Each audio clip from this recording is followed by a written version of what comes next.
Welcome to the deep dive. Today we're exploring something pretty profound. It's this question. What if the most intimate personal experience of eternity, what if it fundamentally contradicts what organized religion has taught us for millennia? It's a big question. It is. We're jumping right into the friction point between near-death experiences, NDEs, in traditional religious doctrine. Yes, and it's a really essential exploration, I think, especially for anyone looking to sort of reconcile their personal spirituality with more established beliefs, with dogma. Okay. Our analysis today is largely guided by the work of Donovan Broderick. Specifically, his investigation laid out in near-death experiences versus the beliefs of the church. Right. So let's try and unpack this clearly from the start. You could almost see the tension like this. Yeah. You've got the architect's original blueprints. Let's say that's the immediate, raw divine revelation someone might have in an NDE. Okay, the direct experience. Exactly. And then you've got, centuries of building codes and, institutional modifications layered on top by organized religion. That's a really potent metaphor, actually. And our mission here, really, is to dissect what's at stake in this tension. Broderick's work, it pushes us to consider, are NDEs just fascinating brain events? Or something more. Or are they genuine flashes of truth about the afterlife? A truth that maybe institutional religion, perhaps consciously, perhaps not, might have overlooked, or softened, or maybe even obscured over time. That really sets the stage perfectly. Because the core conflict, it stems from the actual testimony, doesn't it? From people who have literally died and returned. Yeah. We're talking thousands of reports, and they're remarkably consistent across cultures, faiths, age groups. And these stories, they rarely feature the fiery, judgmental scenarios a lot of us might have heard about growing up. Well, what's striking, as you say, is the consistency. It's quite remarkable. The source material really drills down on these core characteristics that seem to define most NDEs. Which overwhelming immediate peace is a big one. Then there's often a transition into this profound non-physical light. And maybe most importantly, encountering a divine presence. Okay. And that presence is characterized almost solely by unconditional love. Right, that concept, unconditional, immediate, non-judgmental love. That's really where the challenge is thrown down against, centuries of established church teaching. Absolutely. Because when we talk about organized religion, we're often talking about systems rooted in, conditional salvation, aren't we? Exactly. When you look at doctrines centered around judgment, hell, eternal punishment, maybe the need for intermediary states like purgatory or strict rules about baptism or following specific rites, these are all pretty much instantly challenged by these NDE accounts. It's like the individual's momentary firsthand glimpse of eternity just renders those conditional barriers. Well, irrelevant. So it forces a huge rethink. A massive reevaluation, yes. Especially of institutional beliefs that are rooted in fear or in the idea that you need strict institutional adherence to be saved. Okay, but hold on. The skeptic in the room, and we always have to ask this, would say, look, these are just chemical hallucinations. Right. The brain shutting down, lack of oxygen, maybe just neurological misfires. Sure. Does Broderick's source material even touch on those physiological counter-arguments? Or is it purely a spiritual analysis? That's a really crucial question. And Broderick's analysis, it doesn't just dismiss the science. That's not the point. But he shifts the focus. How so?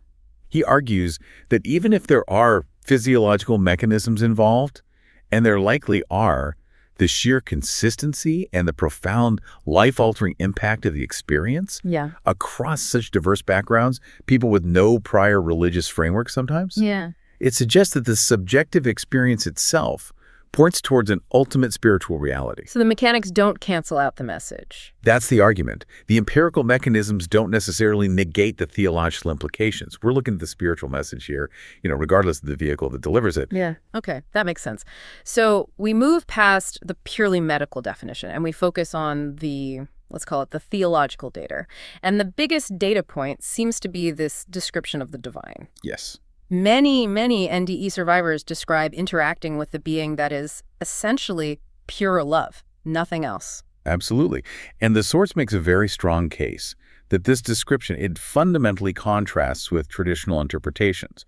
Those often emphasize, divine wrath or a strict moral accounting, or maybe a conditional love that depends on obedience. Right. If the divine is experienced as pure, immediate, unconditional love, well, that completely changes the whole calculation of sin and salvation, doesn't it? And that leads us right into the sources, maybe its most provocative point, that fear-based doctrine has actively distorted our understanding of the divine. Yeah, distorted is the word used. So where did this distortion come from, according to Broderick's analysis? What's the argument there? Well, the analysis suggests that doctrines rooted in terror and punishment, historically speaking, they serve certain institutional needs. Like what? Control. Control, obedience, yeah. Yeah. And the centralization of spiritual authority within, say, the church structure. Yeah. If people believe they can only access salvation through a specific institution. Then that institution holds immense power. Precisely. The NDE perspective, it sort of decentralizes revelation. It suggests the truth of God is immediately available and it's universally loving.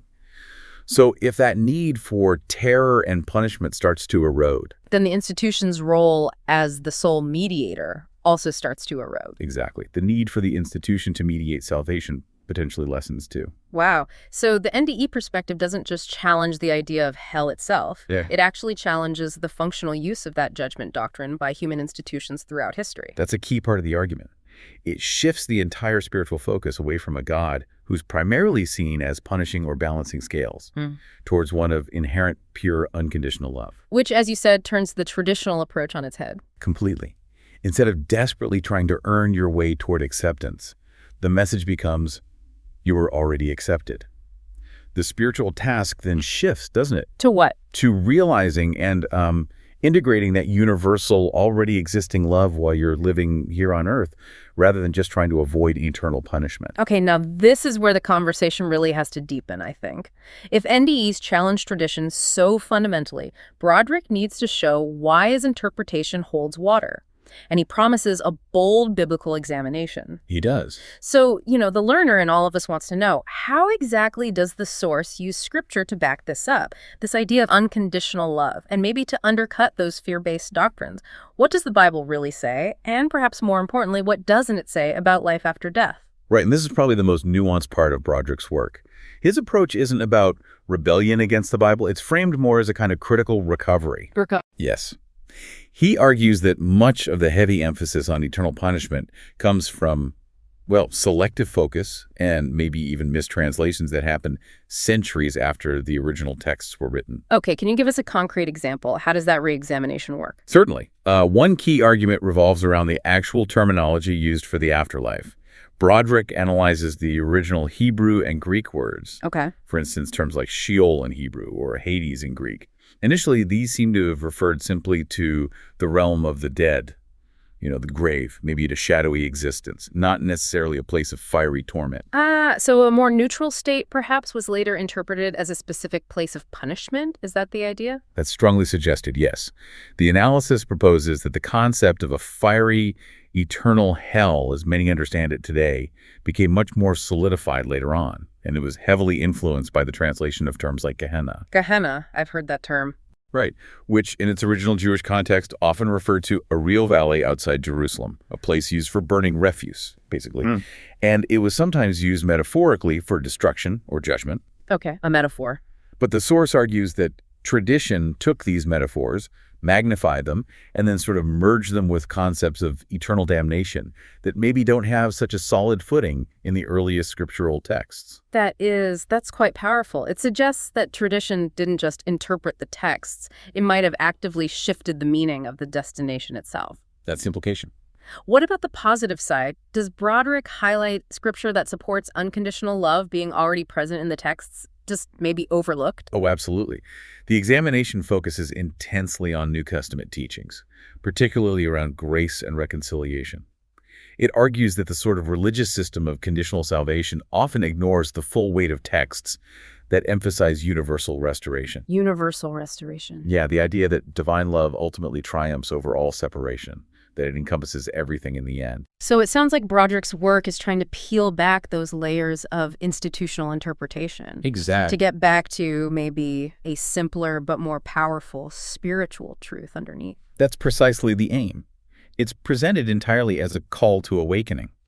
The bigger goal seems to be finding a vision of spiritual truth that can genuinely transcend denominational walls. Makes sense. Because if the truth encountered directly in eternity is consistent, this unconditional love, then maybe that truth should be discernible in all foundational sacred texts, regardless of the institutional frameworks built around them later. That definitely provides a huge point of expansion for you, the listener. It encourages you to perhaps question and reflect and ultimately expand your own understanding of God, death, the beyond, by sort of rediscovering faith through the eyes of those who've, as the book says, touched eternity. I have to ask, though, just practically, if this is all true and God is pure love, does that mean I can stop feeling guilty about that expensive coffee habit I picked up last year? Well, the source would probably suggest that spiritual responsibility shifts. It moves away from just avoiding punishment towards acting out of an inherent, maybe overwhelming sense of love and connection to others.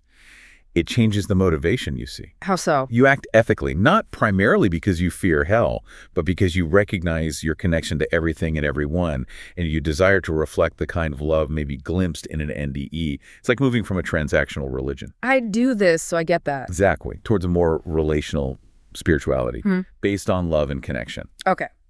We've covered a lot of ground in this deep dive. We started with that core conflict, the consistent NDE testimony transcendent experiences rooted in overwhelming love, peace, light. Right. And we looked at the direct challenge this poses to more traditional, sometimes fear-based structures that focus on conditional judgment, damnation, eternal hell. Highlighting the argument that these doctrines might have historically, maybe unintentionally, distorted our collective view of the divine. And then we looked at how Broderick tries to resolve this tension, partly through that bold biblical reexamination, arguing original scripture might have been selectively emphasized or even mistranslated to support later institutional needs. Yeah. And ultimately, the source argues for prioritizing that direct divine revelation encountered in profound personal experience, perhaps over interpretations handed down solely through institutions. It's an invitation, really, to liberation from fear as the main spiritual driver. Okay, so for you, our listener, here's the final thought to maybe take away and mull over long after this deep dive finishes. If the core consistent message from those who claim to have touched eternity is this overwhelming unconditional love, what does that really imply about the necessary role, or maybe the lack of a necessary role, for fear-based doctrine in seeking genuine spiritual guidance?